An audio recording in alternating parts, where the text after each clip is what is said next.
folks, there's an anime that everyone and their mother has been asking me to check out for the longest for this season. Shout outs to Killua and then Surf Freak Show. Mainly Killua. He was like, hey, are you gonna check out Takopi's Original Sin? Apparently these are finally getting animes. People have been waiting for them to be adapted for a very, very long time. But this episode literally has the trigger warning. This program contains depiction of suicidal behavior that may be upsetting to some viewers. And then with the crisis helpresources.com, this work contains some sensitive depictions involving life and death. These scenes have been visually portrayed with respect for the original story's intent and are by no means intended to encourage or promote such actions. We hope you enjoy the bittersweet yet happy story of Takopi and the children as they face their extraordinary fate and accompany them throughout their journey. And this is from the Takopi Original Sin production community. All right.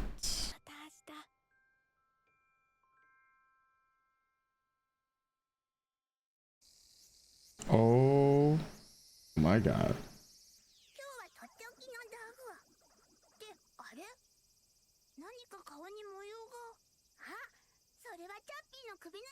Wow. And because they know nothing about the planet or anything.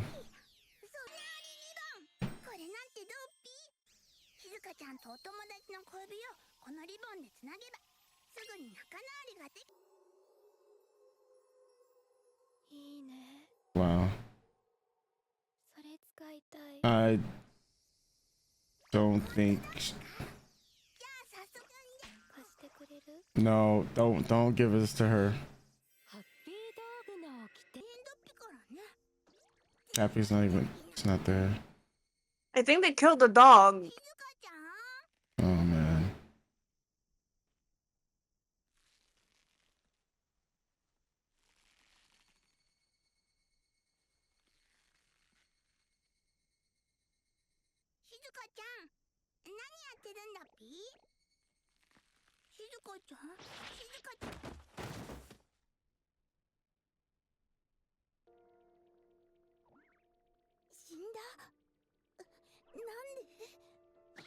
Damn, son.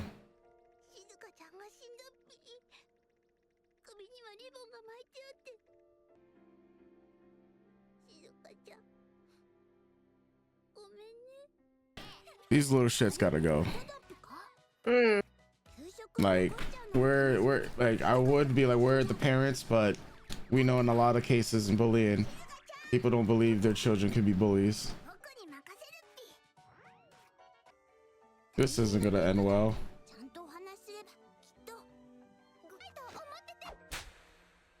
Yeah.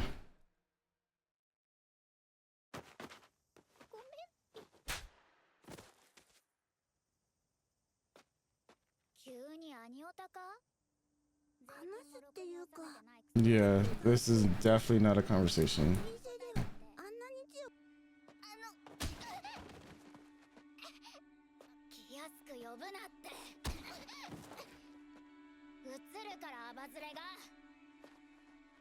Bro. Was this the day that, yeah, in the past, this would have been the day that she was all beat up. Yeah.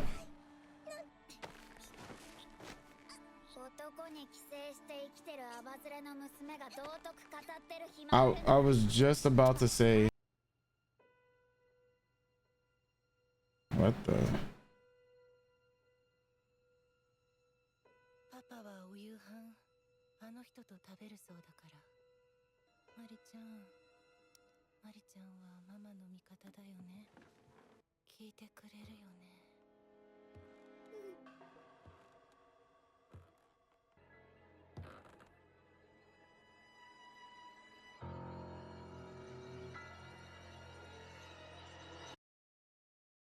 And that's how we're gonna end it?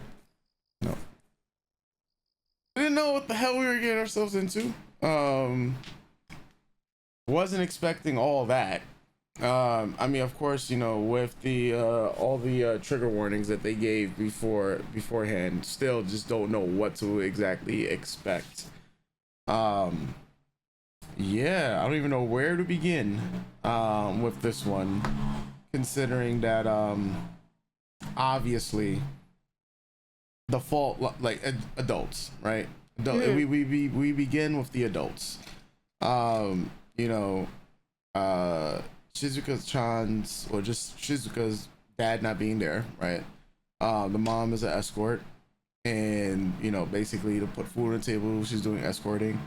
One of the clients happens to be Marina's dad, but it seems like they're a little bit more than a client relationship, at least from what they're alluding to. Like this is actually an ongoing relationship thing that bleeds into, you know, I before anything else was said, I would just assume that Marina's mother was just not in the picture. The fact that she's in the picture, right, and married with, and this man's out here cheating, um, this of course induces the now that we see the punishment, or we could just make an inference that Marina is being abused by the mom because she can't take out her anger on the dad because the dad's not there anymore. And now Marina is taking this all out and blaming Shizuka's mom for everything and bullying her to the point of her wanting to die. I just gotta say, like as someone who has been bullied before, right? I don't give a damn what's going on. With the other, like with your, like say the bully's personal life, like there's no reason to take that shit out on me, right? Type of thing. I also did fight my bullies, and so you know, and not everybody can or has the strength, especially when there's more than one person that tries to bully you. I just personally had the luxury of being, you know, taller and bigger for the most part. And of course, you know, besides being teased for being fat or whatnot, it's just that, you know, I would fight. Like, because at a certain point, you know, I'm just like, you know, I'm not like, you know, I'm getting bullied, or, and, you know, you don't want to fight back and whatnot because you just don't want to do that. And, you know, for me, it's one of those things that at a certain point, you just get sick and tired of it and you snap, and then you realize, oh, okay, I am bigger, I am stronger than most people who are my size, even though there's groups of people. And then I just get creative in the ways that I had to fight. And, you know, I had to do that all the way from elementary school all the way to middle school. My mom was like, look, I don't want to have you in, elementary school, the fifth grade. My mom was like, look, I don't want to have you go to the same school with these other bullies that you've been fighting from first grade all the way to fifth grade. Like, I had a fight on the first day of school in like fifth grade, and you know, a teacher ended up breaking her leg trying to break up our fight and whatnot. Crazy stuff back then. My mom was like, look, I don't want to put you in this environment, so she moved me to another school. And I, you know, I didn't have as much fights as I did back then. There were still bullying, you know, between and I'll always remember the bullies' faces and everything like that. But then it's like I already had the resolve of like, look, I'm not going to take bullying. That's just not me, and I'm going to resolve it with my fists. I don't care how much trouble it gets me in. It should not be a thing that should be happening. And when other people are getting bullied, like I will stick up for them. Like when people are trying to cyberbullying, if you think about the stuff like going from, if now we're talking about going from, you know, middle school to high school, right? Off camera, we talked about like my friend that got bullied for him being gay, right? It's not like not with that as well, right? Then you take that, you now remove yourself from school, and these things carry over into the real, well, I guess you say real world was outside of school. So then you got workplace bullying, right? That thing happens. Well, you know, there was workplace bullying that was going on in the job that we were both a part of back then in FAO Sports. Between, yeah, like that was going on, and even then I was like, look, I ain't taking this at all. Then you know, certain bosses might be trying to bully you when they want you to quit, and like, look, you have to fire me because I ain't gonna quit, right? And it's one of those things. And then you move from there to then YouTube, and this is where cyberbullying becomes a thing, right? And then every single time, just like, you know, at certain points, yeah, they common stuff can get to you, but even then I'm just like, you know what, uh I don't really care anymore. That, you know, people can leave all the comments in the world, but I'm just like, hey, if you can do my job better than me, and as you say you are, then do it. But oftentimes they can't. People are like, yeah, I'll do this and that to you. I'll be like, all right, I'll send the address, pull up, right? You know, that's why I'm like, just been conditioned, like like with against bullying in general, right? Shizuka is one of the characters that we've seen that is not conditioned. This is, you know, and and nobody should have to go through an experience like this ever. And shitty people can create other shitty people, and shitty environments can create the shitty environment that Marina is placing on Shizuka, and then the dogpiling of Marina's friends that's doing this on Shizuka. And most likely you're right that they killed the dog, which why we didn't see them. The collar is gone. The dog is not at the house, and that was pretty much the last straw. You know, she told us that she can make it through everything because she has her dog. You know, this is like her best friend. This is the only thing that's keeping her bound to to live with all of this. And yeah, not having that, I think it's going to be a journey of with Topoki's position in this series as the happy-go-lucky character, coming from a planet of where happiness is mandatory, seems like a utopia, right? And then, but he did, because I was wondering, like, do they just never get into fights or anything like that? But then he did mention, yes, they get into fights, and those fights are to make sure we can resolve to be happy.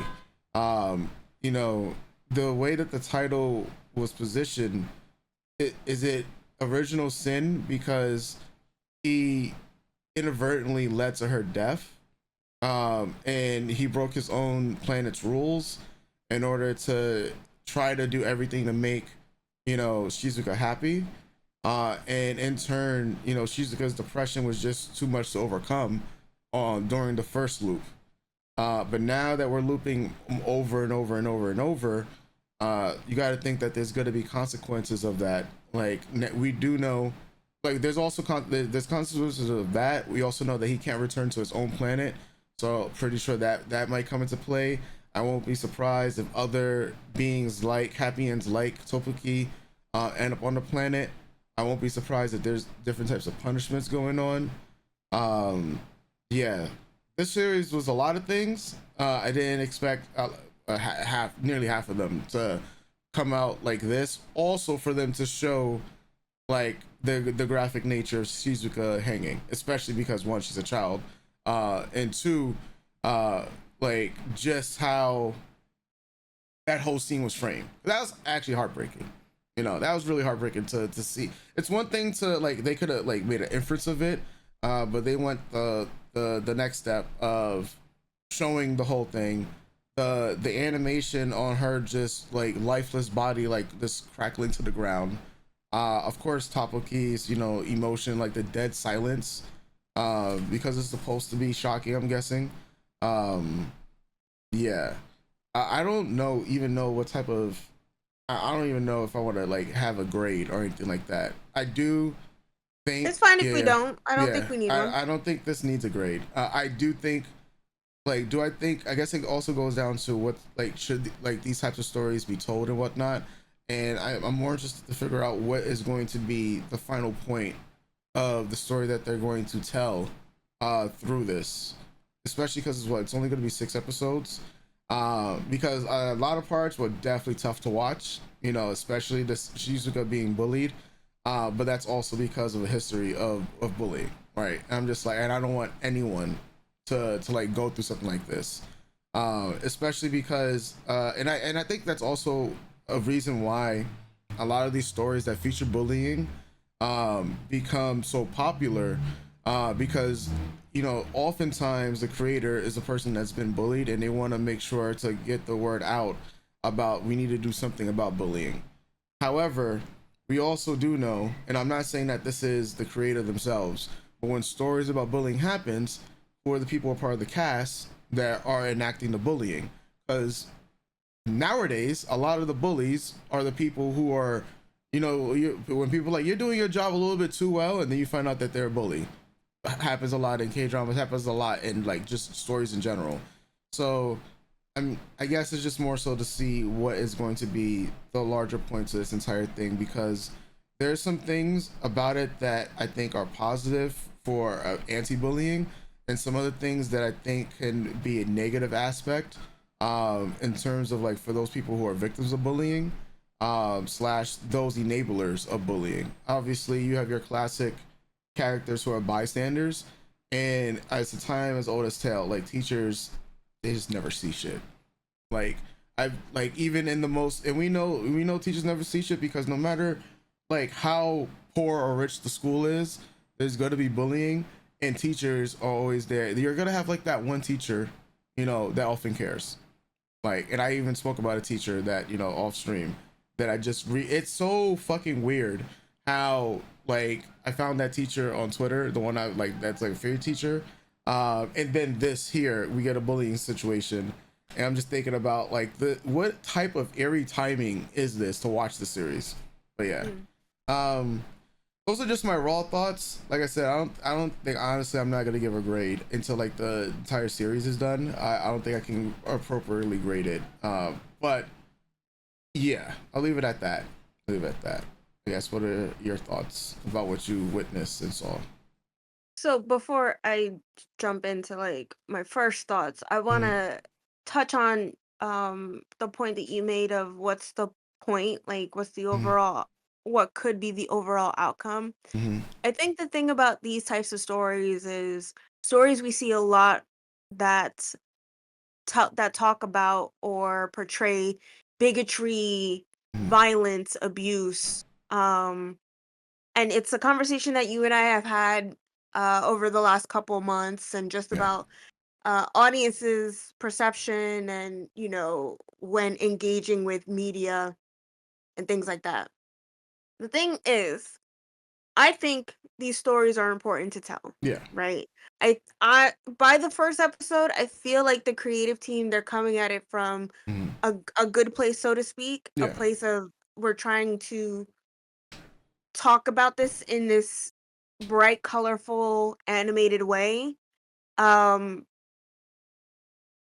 to hopefully have it sink in through people's minds what is going on. Yeah.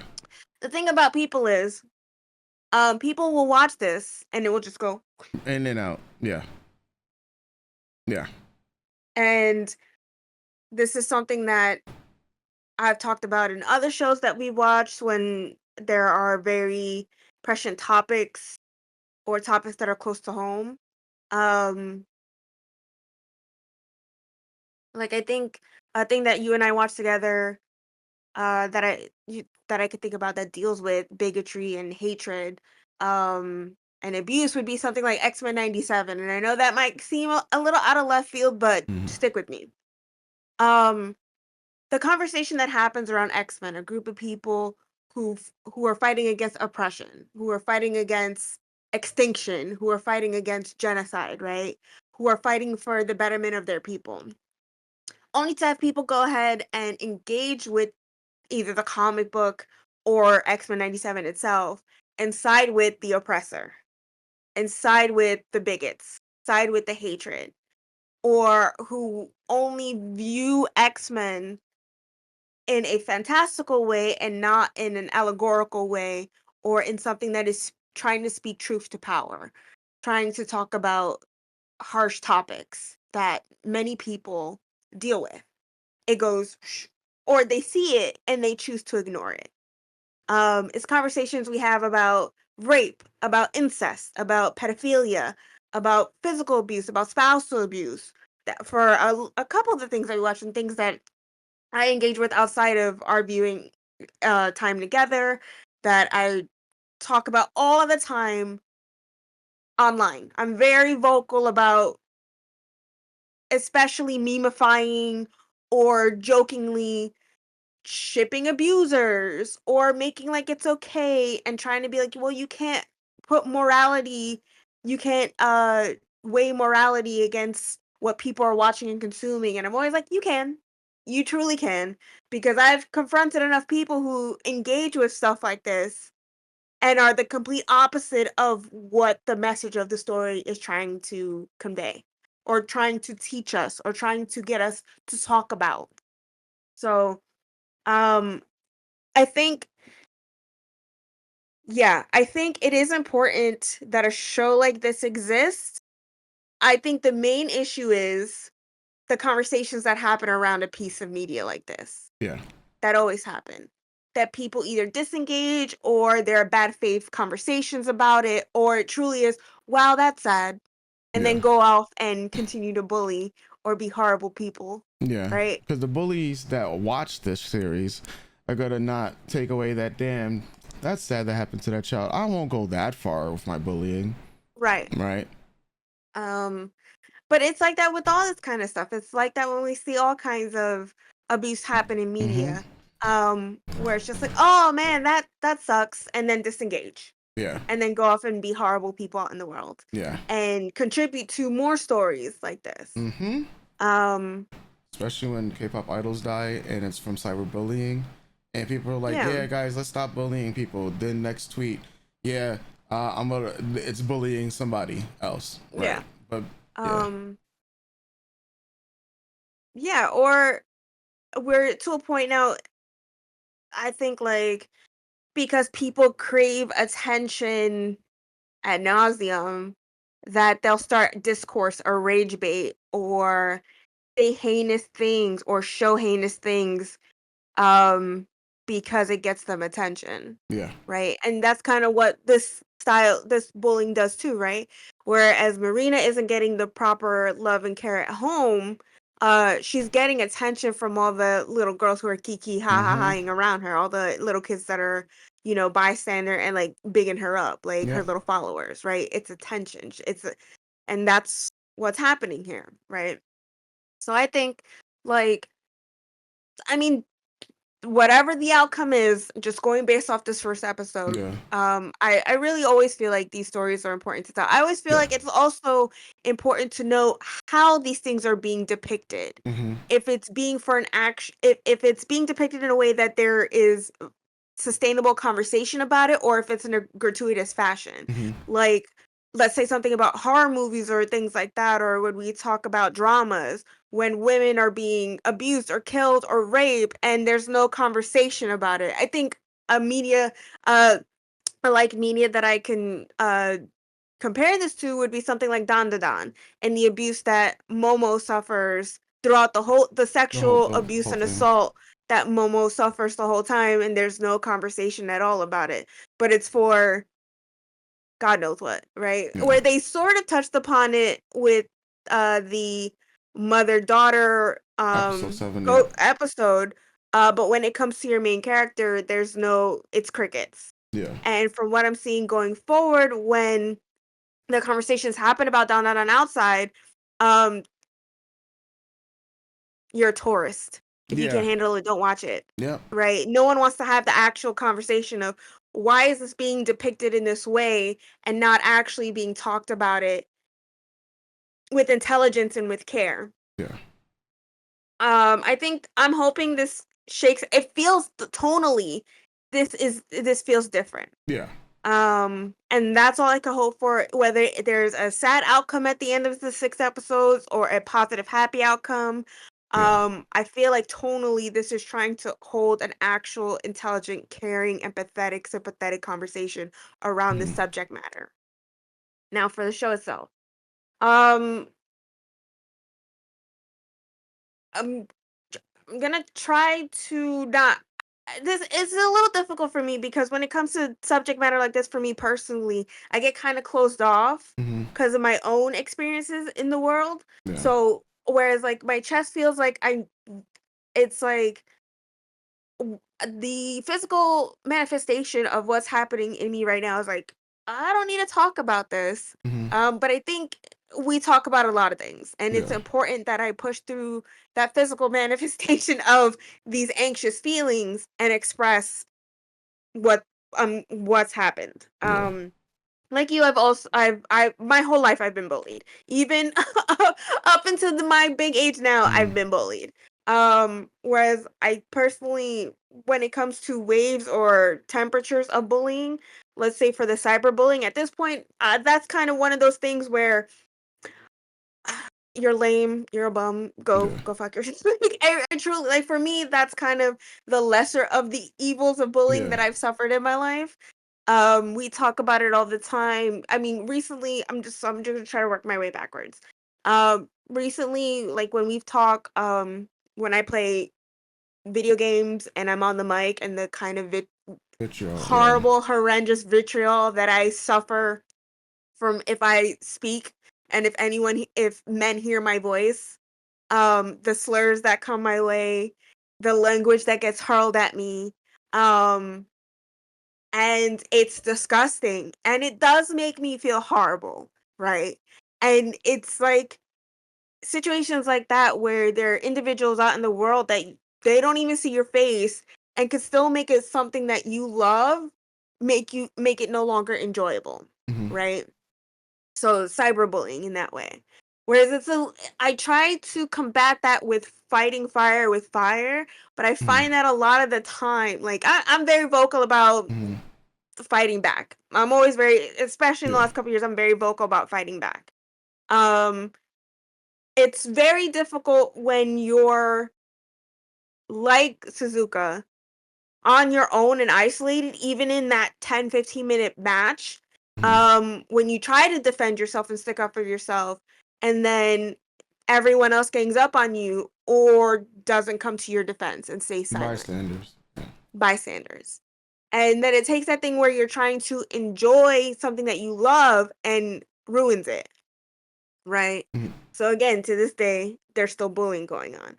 Um, Working my way backwards, I recently had a situation at my last in-person job where my manager bullied me. Truly, Mhm. truly made my work life horrible for the last year that I worked at that job. To the point where uh it, like you said, it either you're gonna fire me, I'm not gonna quit, you're gonna fire me. Mhm. Something's gotta give. That this manager, because they couldn't reconcile with whatever was going on with them, couldn't reconcile their feelings for me, which has Mhm. happened to me quite often. um People don't know how to really confront someone who, I'm kind of like Topoki, Mhm. in a sense that, yeah, I'm pretty chill, I'm happy, what can I do to, make sure we have a good time? And I'm, Mhm. even through my self-doubt or self-consciousness or low self-esteem, I'm still pretty quite sure in who I am as a person at this age. And some people can't handle that.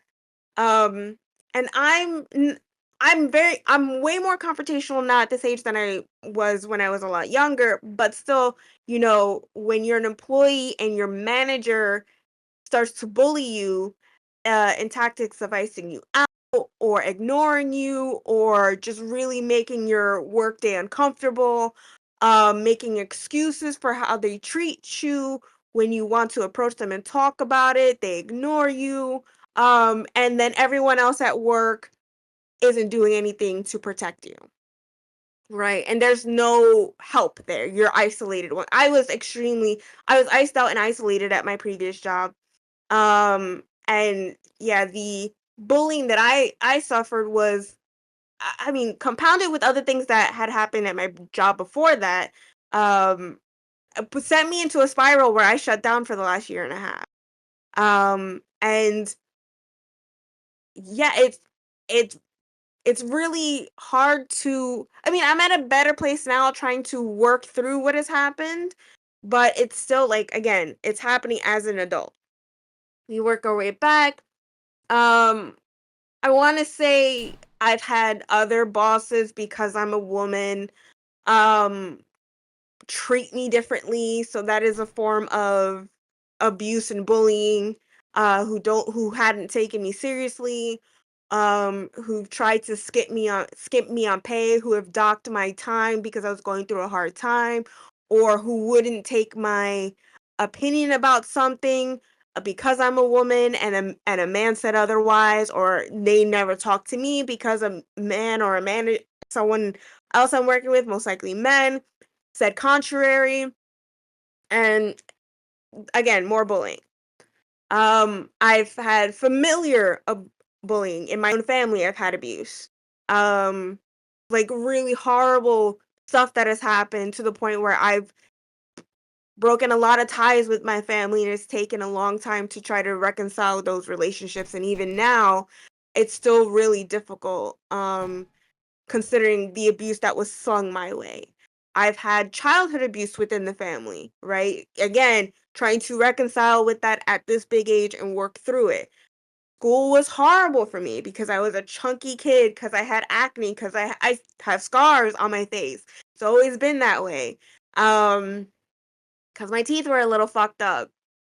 I've been bullied. Literally, I can't think of a year in my life where some bullshit wasn't happening.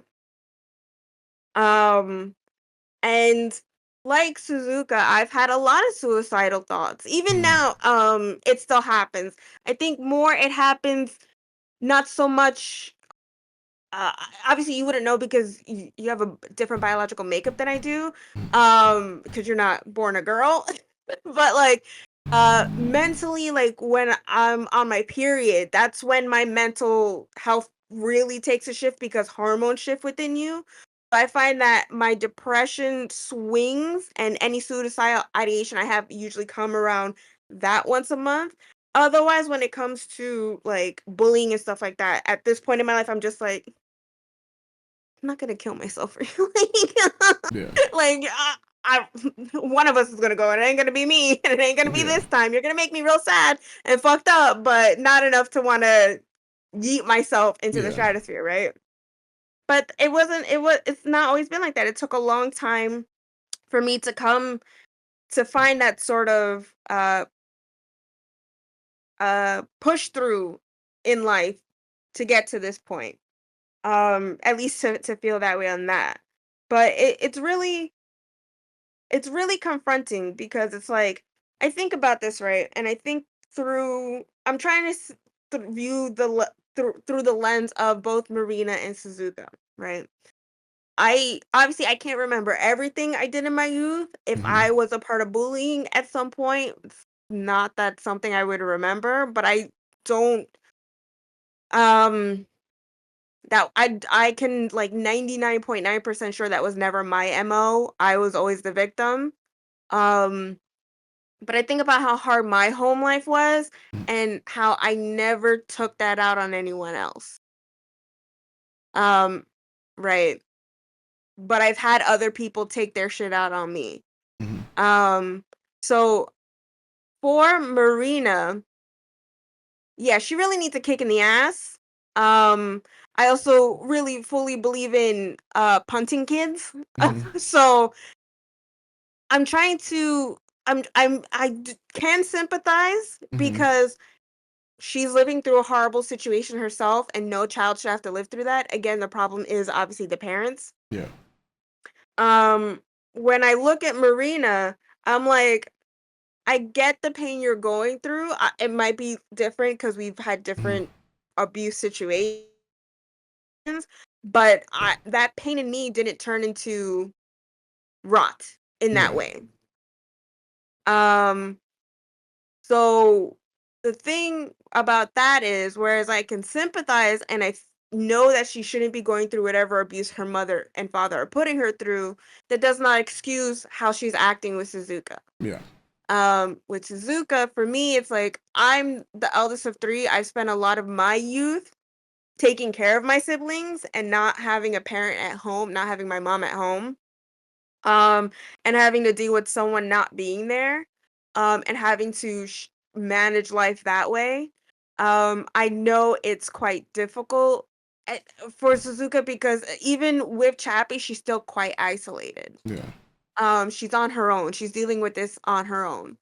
And the thing about her mom is that her mom isn't taking the time to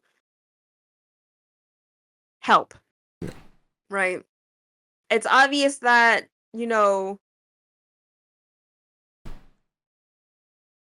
they're as a single mother, she's also going through a tough situation, and I understand that she's doing what she can do to provide for herself and her child. Yeah.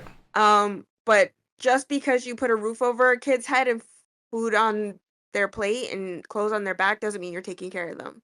And that there's neglect there. She's being neglected.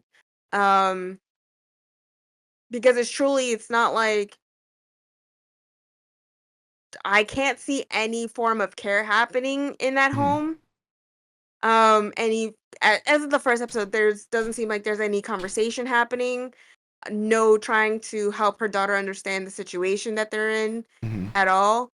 I mean, her Um, daughter had to learn the term escorting, yeah. and whether it was from Marina, or she learned herself, or she's seen like her mother's clients, Mhm. and a revolving, because like you just could assume that she has, well, she said customers, so it's a revolving door of people who are not my dad. That's what she's also Mhm. think. It looks like her relationship with her dad was good, or it seemed good. But since he's gone, now it's a revolving door of guys that's coming in and out of her life, and it's a very different juxtaposition from what we saw in Donadon, where the mother was also doing escorting, but she was doing everything possible to not only put the roof over her child's head, but be present in her life to the point of where Mhm. she was willing to die, and she did die for her child. Never got to see her child ever again. But it's like one of those things where as a customer, they kidnapped her child, and she tried to do everything possible to try to get her child back, and that's just a situation that's very tragic. And this one is just, from what we see from episode Right. one, Right. she really is on her So own. whereas we can fault the kids, Mhm. as always, it always comes down to the adults. The Yeah, adults are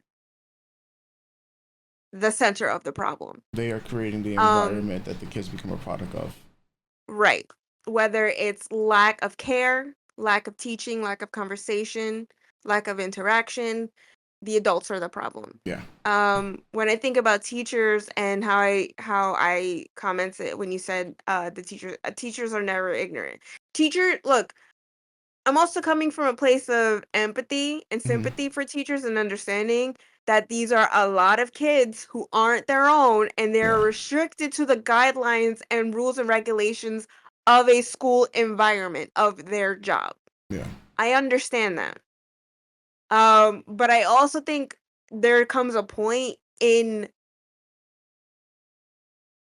work Hmm. in workspaces that it becomes about the bottom dollar and it stops becoming about the community Hmm. or your charges or your coworkers, where it becomes more about get in, get and I know I'm an adult and I've worked jobs and I know how hard it is Yeah. to drag your ass in, have to worry about yourself, and then also have to contend with the feelings of other people that you're working with. Yeah. But I also know what it's like to work with someone who was being bullied as I was working with them, and knowing that I couldn't also let that stand, right? I had to Yeah. be there for them. Other kids I've seen bully anyone, I'm there for them. Um, but yeah, it's like there comes to a point where it's like everyone, even like when it comes to these communal spaces, hospitals, schools, daycares, that adults try to detach themselves Hmm. from the job. But it's like if you're going to do that, this shouldn't be your job then. Hmm. Because you're teaching, you're learning, you're caring, you're facilitating, you're helping the growth of the community by Yeah. teaching these kids and being there for these kids. If you can't do that, don't be a teacher. That's personally how I feel about this stuff. If you are ignorant or if you are letting it in one ear and out the other because you're tired, Hmm. because they don't pay you enough, get a new fucking job. Don't be there. If you cannot care for your kids to an extent that are in your charge, don't be a teacher. Hmm. Because I've had teachers ignore what was going on around them, whether it was with me or with other kids, right? Or act like they don't see it or whatever. Yeah. And I went to schools that had 40 kids in the class, so I completely I understand how hard it is to keep your eyes and ears open for everyone and to keep your heart open. And I know how heartbreaking it is because you're not only taking on a child, you're also taking on their home life and how they come to you and how they leave you. And I get it. I get it. It takes a lot of empathetic strength and social and mental stamina to be a teacher. But Mm-hmm. if you cannot extend any kind of grace to your students, do not become a teacher. Do not. Because I've also dealt with teachers who are bullies. Yeah. So, round and round. Yep.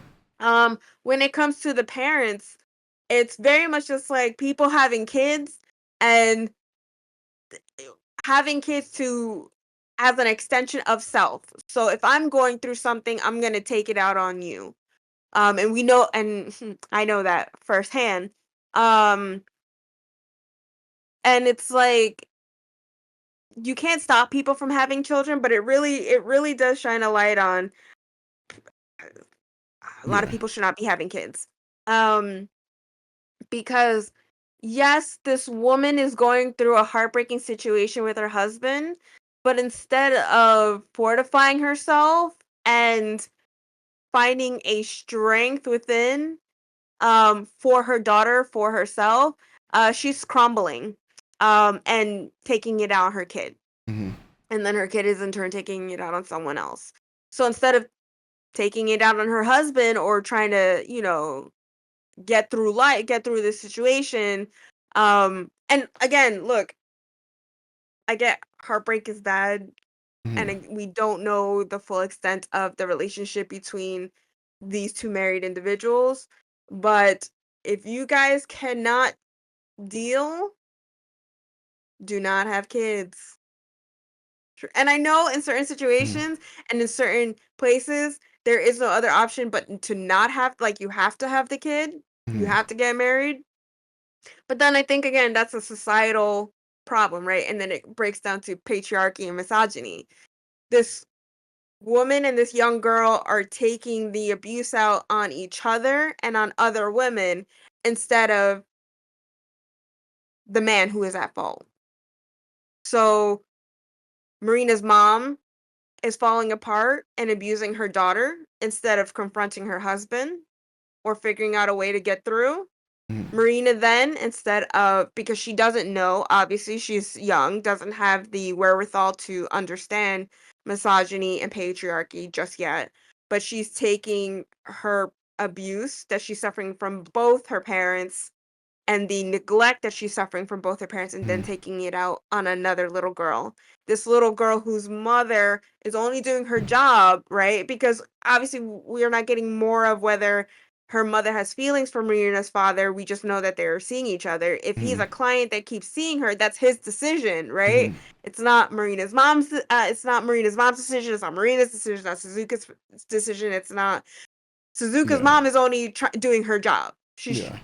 getting money. Yeah. So it's a round and round cycle of abuse between women because they're also treated like, as we can surmise, most likely the neighborhood, the community looks down on her mother because Marina's got to hear these words somewhere, Yeah. right? And Marina's got to know Shizuka. all these words and Yeah. all this terminology from someone, Calling her a right? slut cookie. Like, yeah. She's sponging this shit up and Yeah. word vomiting out Yeah. against Suzuka because she knows it's dirty. She knows it's wrong. She's hearing it from adults Yeah. around her, and again, it's a community thing, Yeah. where the adults are the problem. Instead of rallying against this woman who is in need, or just letting her do her job instead of like looking down on her, and or blaming the industry that she has to find herself in to make money Yeah. because she can't get a job anywhere else, and blaming the men who facilitate the industry. We're blaming the woman we're blaming the sex worker. It's the sex worker's fault, right? Yeah. It's the sex worker's fault for needing to live to get money instead of the men that facilitate the industry.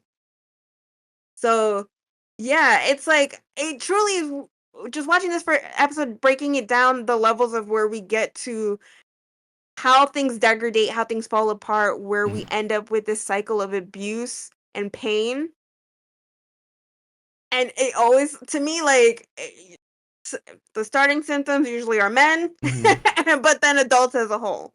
Um, yeah, because again, because like, even I know, even as a kid or after the fact, it's like I heard horrible things. I had horrible things done to me. That doesn't mean I was doing horrible things to other people.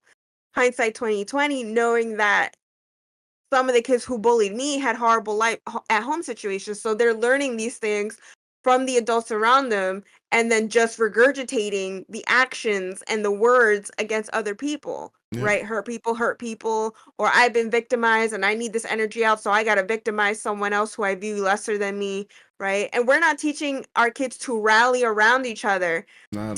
to create their own community, to be friends. Kids are fucking horrible, right? Oh yeah. It's so surprising to me too that I'm at this age and I still see how horrible children are to each other. I'm like, it's 2025. I thought bullying would be extinct by now. Like, I Yeah. don't understand how in-person youth bullying is still a thing that's happening, but it really is. Yeah.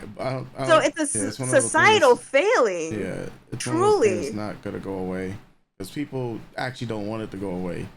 True, Yeah. right. But again, it's a societal failing at that, right? That we haven't, as adults who breed children, haven't taught them coping mechanisms or ways to rally around each other instead to just continue to abuse each other. Like, it's so fascinating. I really thought we have iPhones, we have laptops, we have all this technology. I think growing up, there was a part of me that was like, bullying can't exist forever, right? Because there's just no way. People gotta, right? The Yeah. kids Yeah. after me, this is all gonna stop, right? And it just hasn't. It's Yeah. gotten worse because of online, Yeah. and now there are different forms of bullying, right, and abuse. But it truly is a societal failing. It really, really fucking is. And again, it comes down to adults. Uh, and it's very fascinating watching the structure of this one episode. And then to have someone like Tokopi, who's from this world that is about happiness, right? It's about care, about love. And it seems like that they do have an enriching society who support each other, right? Mhm. Even within their disagreements are meant to still reform relationships, right? Yeah. That seems like what I'm getting from Happy Planet. Yeah. Planet Happy. It's I think Tokopi is meant to be that shining conscious light of things get better, but then also the individual who is trying to survive, because obviously Tokopi's by himself on this planet, right? So he's also trying to survive on his own, but is trying to form community with Suzuka. Mhm. And he's trying to do community care by, here's this thing that'll help you. I want to see you smile. How can I talk? I want to get to know you. Yeah. He's trying to perform community care with her. Yeah. Um and then as a person who is trying to facilitate, who when we confront people who are in depression, who are suicidal, who are going through such horrendous situations, trying to cope with understanding of how can I help, and then being confronted with a form of abuse and pain that they're suffering, it's like that shit is really fucking scary. Yeah. How do I mentally take that on to continue to be a source of light and comfort for them, right? So it all starts to bleed in. And we see Tokobi change, where he's also ignorant to the ways of humanity. He's learning. And as you said, he's carrying that guilt, which a lot of us do, right? Yeah. How we have lost friends to suicide or through violence in some form. And it's just that thought of, if only I could turn back time and have been there for them a little bit more. If Yeah. only if only there was a way I could have figured out a way to reach out. I can go back and do that. How can I help? How can I work around so that everything that fell apart I can fix? But then also not fully understanding that just because I help fix you doesn't mean I'm fixing the outside forces Yeah. that are hurting you. Um, yeah, I like this episode. Mhm. It was very heartbreaking and gut-wrenching, and it made me have to confront a lot of things. I think it's also important that I'm wearing this shirt because a lot of our queer youth is queer community is constantly under attack.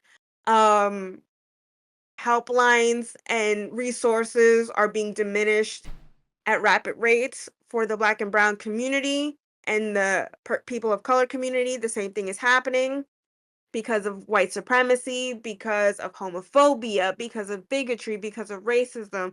Our resources for community care are being snatched away from us. So it's important that I'm wearing this shirt, funnily enough, to watch this show. Mm-hmm. I don't, not to say that any of these characters are queer, but in a relation to being a victim of bullying because you are different, because society looks down on you, sees you as less than, it's important that I'm wearing this shirt, that Yeah. I'm very proud to be who I am and what I stand for and the parts that make me me. Um, yeah, I think like it was a difficult watch. I think it's an important watch thus far, right? We Yeah. have to see how it all shakes out at 6 episodes. Um, like I said, my whole worry always with stuff like this is people will engage with it and only engage with it so far as the 32 minutes that it's on air, and Yeah. then And that's then it. that's about it. Yeah. And then go off to continue to be horrible people, to sympathize with the abuser and the oppressor, which again I confront a lot. Yeah. And then when you try to talk to people about that, they deflect, they move the goalpost. Well, it's not this. Well, I'm that, and you can't say this, and da da da da. Conversations that I've had about Arcane, conversations that I've had about House of Dragon, conversations that I've had about X-Men, conversations that I've had about Star Trek or Star Wars, like all these pieces of media that depict forms of oppression, hatred, violence, and you try to engage with it on an intellectual, empathetic level, and people really will just be like, "Well, no," Yeah. Yeah. or deflect of, "Well, you can't criticize this because, well, I'm white, or I'm queer too, and you can't say that about this queer thing," and it's just like, okay. Oh, Yeah. well, just because this character's a cop, she's also a lesbian, so that's a win. It's not. Okay. But okay. Well, it's not real, it's fake. Oh, you guys are having this discourse again?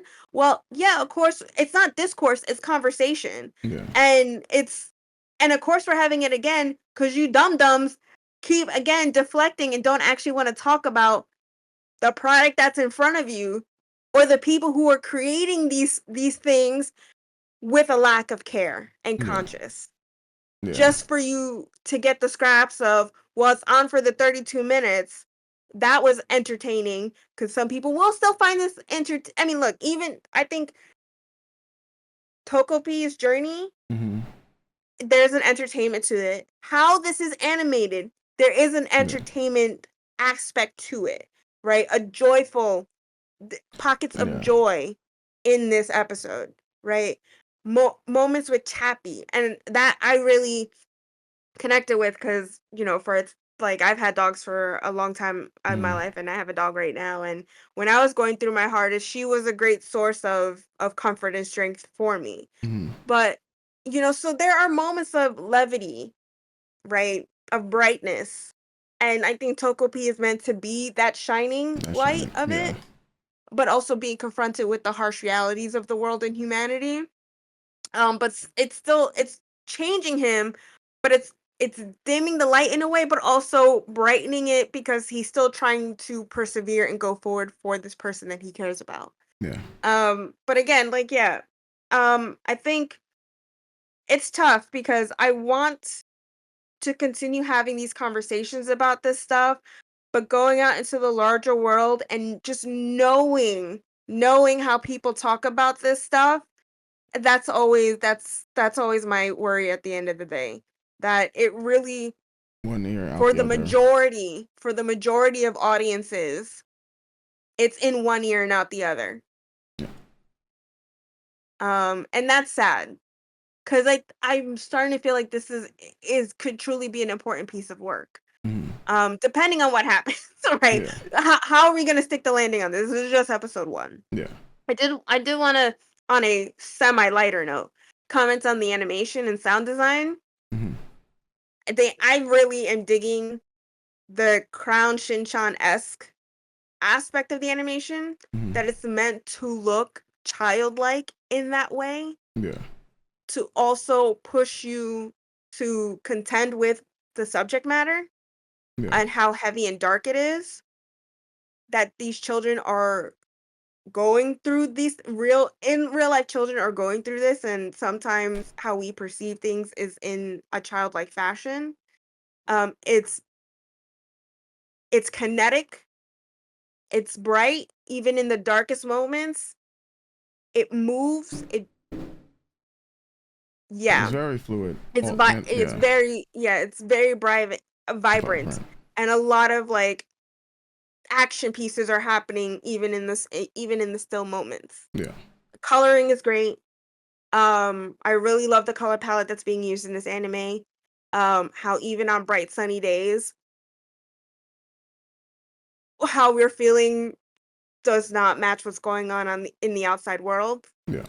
And I think that's important to note in how the design of the show is. Everything around Suzuka is very bright.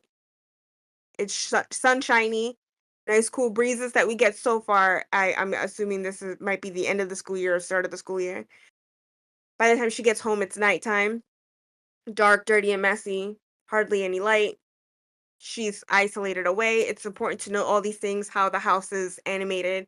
Even when animating and showcasing Marina's house and her going through the door, how isolating her situation is, Yeah. even in a fancier, more upscale apartment, with a mother who is present. Mm-hmm. Um, I also think the sound design is really doing phenomenal. The sound team is doing phenomenal work here. These silent moments, especially when uh Topoki finds Suzuka in the house, the Yeah. quiet, how we have to confront with that noise, how we have to engage with that lack of noise. Um, the sound of her, and this might be graphic and, Yeah. skip ahead, I guess, a little bit, but sadly, the sound of her swinging Mm-hmm. is very present, to the point of when he finally starts to realize and her body stops moving Mm-hmm. and it's quiet, and then she falls, and the thump of the body and how it all marionettes to the floor. Yeah. Um, Like I they think those are animated that also, crazy. yeah. Yeah. Even, but I think it's also important to note, aside from how it's animated, how it sounds, Yeah. because these are all visceral things that this is trying to bring out of you. The quiet moments of when Marina is hitting Topoki as Mm-hmm. Suzuka, and the stuff that goes through when you're in a position of being physically abused, Mm-hmm. and the lack of noise or tunneled consciousness that happens. Yeah, Yeah. I Because really it's want to. Topaki's first time being like Yeah. any. Yeah. But even for someone who's been abused, Yeah. physically abused, it's still like, I'll tell you, Jarring. that's a real Yeah. thing, where It's it's like it's tunnel. literally like why are you doing this Yeah, type of thing. I mean, Yeah. aside from that thought pattern, it's the sound and lack of sound that happens in your brain. How your brain focuses either on your words or on the sounds of the abuse. It's very, again, to really Mm. beat this word out, isolating. It's very tunnel. Um, it's very, and what's not, it feels like you're being buried alive, but it is very, very that. And I think, like, if you know, you know, and I think this show does a good job of, it's not just seeing with your eyes, it's also what happens with your ears Mm-hmm. when all these situations are happening to you. Yeah. So, yeah, I'm not gonna grade it either. I don't feel like this is, as of this moment, I don't know if I can contextualize a grade that would feel like that's not doing a disservice to the content Mm-hmm. of this show. I think even at the end of it, I don't know if this is something that is deserving of our grade, Mm-hmm. but we would have to see if we decide to continue because this is quite heavy subject matter. And even though we watch a lot of things with heavy Yeah. subject matter, we tend to kind of teeter on the lighter side of things Mm-hmm. when watching stuff for our audience. But the Yeah. last thing that was pretty heavy that dealt with this was Death Game, and that dealt with suicide, where the main character died, and then each life he has to, each time he dies he becomes somebody else. Mm, And just that was the last thing that we dealt, that pretty much dealt with like death taking on this toll itself. right. Yep. The Squid Game, that's not, I mean, people die, it's a death game, it is what it is. That's different. You haven't seen Alice in Borderland past episode 3.